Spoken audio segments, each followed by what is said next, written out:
Hi guys and welcome back to my channel. Today I'm going to be interviewing my friend Nikki, who's from the USA, about language learning and her experiences. So first of all, do you want to introduce yourself in the languages that you speak, and we'll just hear you speaking in the languages. Hola a todos, soy de los Estados Unidos y me llamo Nikki.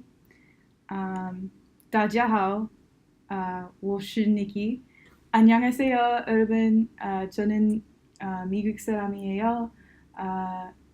Nikki예요. Was that Korean? Yeah. Yeah. Can you say like what you said in the languages? Yeah, so I just said, I think I forgot to say in Chinese that I was American, but I said, It's okay. Hi, my name is Nikki, and I'm from America. And I just said it in Chinese and Korean and Spanish. Oh, okay. Not in that order. Okay, cool. My first question is, what are you doing here in Scotland, and what do you study in Scotland, and what do you study in America?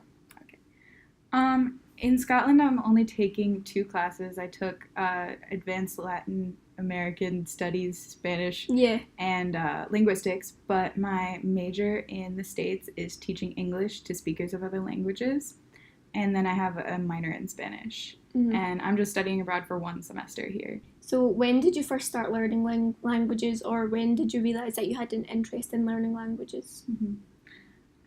I've been learning Spanish since I think I was around 11. I would have been like 5th grade. I've always been decent at learning languages, and so when I started like learning new languages and they came easy to me, it was really nice. I've always been interested in other cultures, especially because when I was very young, my family didn't like the school system that I was in. Yeah. And they did supplemental lessons on like different cultures. And so I think because of that, I'm very interested in other cultures, and that's how I chose my major. Do you have more of an interest in Asian languages? Because I know you learn Chinese and Korean. I do really like Asian languages, mostly because of the culture, actually. But I also wanted to learn Japanese, but I might not. I'm not sure. But I have studied Chinese and Korean. I do Spanish, but it's not my favorite. Yeah. So, yes, Asian languages are my favorite. And what do you like better, Chinese or Korean? I like Chinese grammar, but I like how Korean sounds. Chinese grammar is very easy, so I like it, obviously, because it's easy.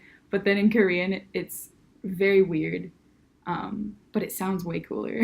What other languages would you like to learn, apart from Chinese, Korean and Spanish? I wanted to do an African language, just because that would be really cool. And maybe like German, just because it would be pretty easy. Although I don't like the way it sounds, but I just love languages in general. So. Yeah. How do you go about learning like Korean and Chinese? Like, what's your method? Do you watch like TV shows? Do you read books? Do you use textbooks? Do you talk to other people? For Chinese, I have been taking classes. I had 1 semester of like an introduction class, and then this semester I did an online class, which I hated. But it was so hard to learn it when you were not in person. So, but for that, in order to keep up, I always use Duolingo for Chinese, because I think Chinese is the easiest to learn without writing. Completely different speaking and writing. Speaking Chinese is pretty easy. Writing Chinese is insanely hard. But for Korean, I'm not very good at Korean yet, because I haven't studied in a class. But that's what I'm planning on doing next semester when I go to Korea, and hopefully that'll be better. But as of right now, I use Duolingo, which is actually really bad for Korean, but I only use Duolingo because I already know how to read. And then I also have 2 textbooks in Korean, and I just go through those by myself. And then I watch so many dramas. Korean dramas? Yes, so many Korean dramas. A couple Chinese dramas, but mostly Korean dramas. But I watched one recently with my friend, and it was really important. He doesn't know Korean at all. So I would watch it, and then I would hear a word that I recognized, and I would say it out loud and tell him what it meant. and it was a learning experience for me, and it was also interesting for him. So yeah, I know you're into K-pop as well, aren't you? Mm-hmm. Yeah. I love K-pop. You love K-pop? I love K-pop. K-pop and K-dramas. Yeah, I've got some friends who are into.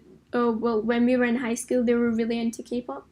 But one of my friends also really likes K-dramas. But I think she said she tried to learn some Korean, but it was too difficult. Like, is it Hangul or something? Yeah, the Hangul writing is the writing. My next question is, wait, actually, also, I wanted to say, you keep saying that Chinese is easy, but some people would maybe disagree with you on that. Yeah. Like, why do you think it's easy? Because some people say it's, like, one of the most difficult languages in the world. Mm-hmm.